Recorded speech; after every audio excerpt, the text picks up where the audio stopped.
I've been very busy. I've been studying the best time management techniques over the last 400 years. And in particular, I wanted to know which ones were the most effective today. And one of them was rather surprising. Now, this particular one has been featured in pretty much every time management and productivity book available from round about the 1930s right through to 2025.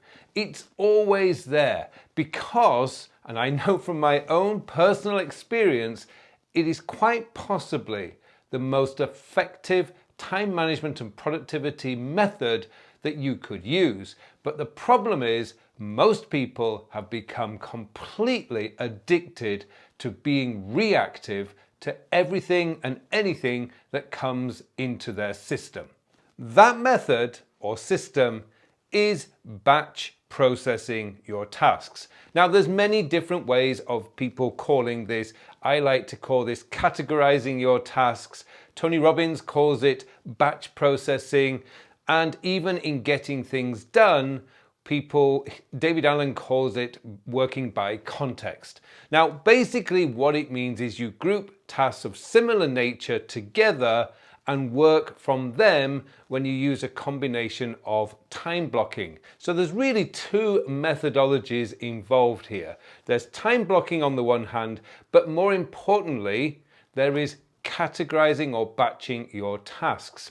Now, whatever tool you're using, there's always going to be a way to do this. If you take getting things done as a model for this and the context that David Allen suggested you group your lists together, so you've got at home, at work, at phone, at computer, at offline. I think I remember him having one offline and online.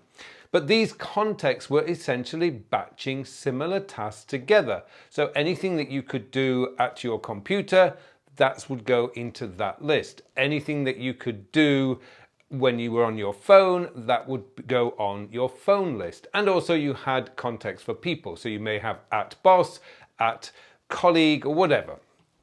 Now, the way that I do it in the time sector system is I get you to categorize your work in a way. So we all have round about the four same types of tasks. We've got admin, communications, planning, and chores.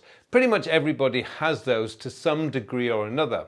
But beyond that classification, it will depend on what kind of work you do. Now, I work with clients. I have a coaching business, if you like. Therefore, I have a label or a categorization called clients. Similarly, I create content. Now, I have two different types of content. I've got my writing content, which I love to do, and I also have these videos, which I classify as audio visual. So in total, I have about 8 different categories for the kind of work that I do. And they do pretty much everything I do will fall into one of these categories. Now, weirdly, whatever book I've read, and I've read pretty much every mainstream time management and productivity book that's come out over the last 100 years, and I am still searching, not one book has ever suggested that you should organize your task by project. I have no idea where this idea came from. It certainly didn't come from Getting Things Done, which many people think it did, because David Allen never recommends organizing your task by project. It's probably the most inefficient way to manage your tasks, simply because projects are quite varied. There's different documents involved, different people involved, perhaps different clients involved, different departments if you're working in a big company. And if you are trying to manage your daily task list by your projects, you are going to be all over the place. You'll be doing something here, creating a presentation file, and then you'll be jumping over into Microsoft Word or Google Docs and creating a doc there. Oh God, I've got to go to a meeting. It's just going to be incredibly inefficient. And I've never ever found any productive person anywhere who's ever thought that managing your work or task by project is some kind of good idea. It really, really isn't. And it's probably why you're feeling so overwhelmed, because in order to stay on top of these, you have to keep going into your projects list and look at all your projects to see, am I up to date with them? Am I up to date with them? Which creates anxiety and stress.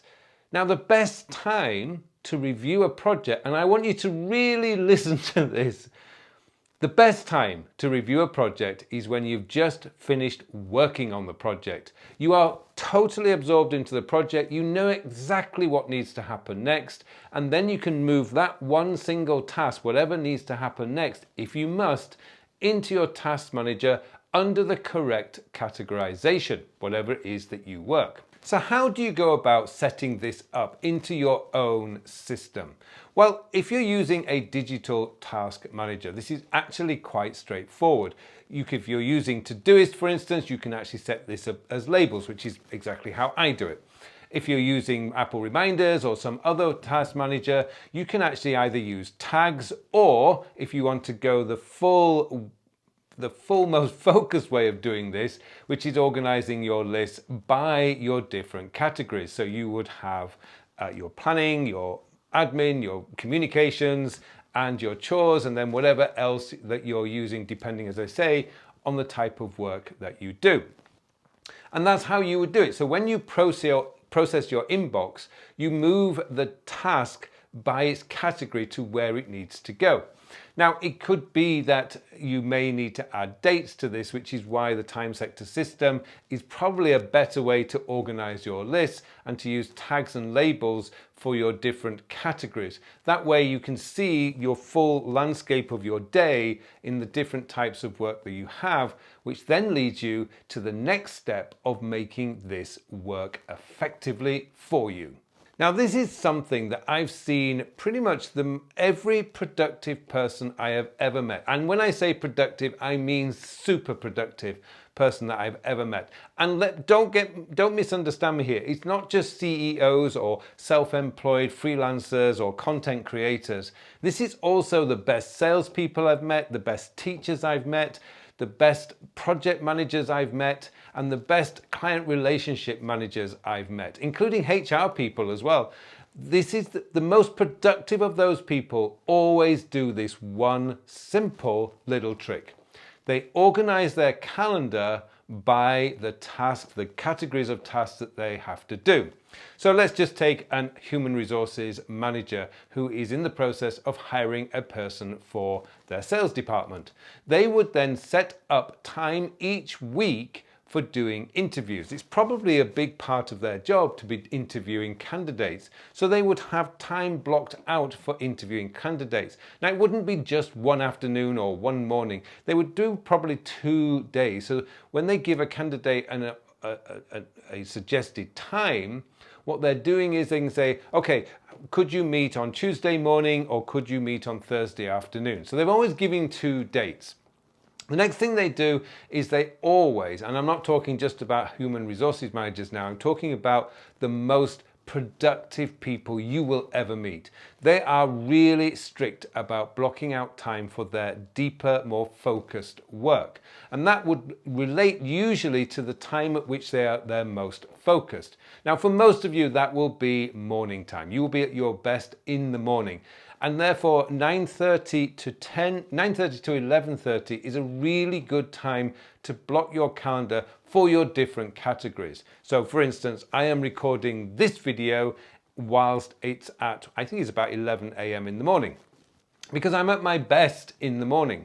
But I will also do my writing at this time on different days. And this is one of the key parts to actually becoming more productive, which is getting really strict about what you put on your calendar. Now, of course, you've got to leave enough time for meetings and other things that may need your attention. And there's always going to be emergencies and urgencies. This is why if you start work at 9 a.m. in the morning, don't schedule your first focus time at 9 a.m. Schedule it for 9:30. That gives you 30 minutes in the morning to deal with any emergencies that happen the moment you walk through the door. Similarly, don't set another focused work session immediately after another one has finished. So, as I say, 11:30 might be the finishing time of your first focus block.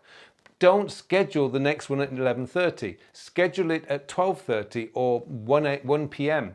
That gives you plenty of space in between to deal with any urgencies or emergencies that have happened, because life will happen at you, and they just throw up always the unexpected. So there you go. That's just a bit that I've been researching a lot recently, which is what is the most effective time management and productive methodology you could have. And it really comes down to two things. First, categorize your tasks into groups or batches, batch processing your tasks. Secondly, protect time on your calendar for getting that work done, because after all, it doesn't matter how much stuff you've got to do if you haven't got the time to do it. You need to protect the time to get that work done. And that's it. Just putting those few simple little things in place in your calendar, in your task manager, by grouping or batching your tasks together, you're going to find life so much easier. It's what every single productive, best person at managing their time always does. If you're reactive though, it's going to be really, really tough to change this, because what you're essentially doing is you're reacting to anything that comes at you. Oh, this is urgent. And then you're trying to transition to a proactive state. And it's almost like, well, it is an addiction to urgency. It's something that you've got to be able to wean yourself away from to become a lot more proactive into how you are managing your work and how you are managing your day. Trust me, this does work. It works time and time and time again. It's how people become productive. It's how people get control of their time. And you can do this, but you have to be intentional about doing it and say, I am going to take control of my calendar. Hope you found this video useful. If you want to learn how I have my Todoist set up, then this video up here is the next video to watch.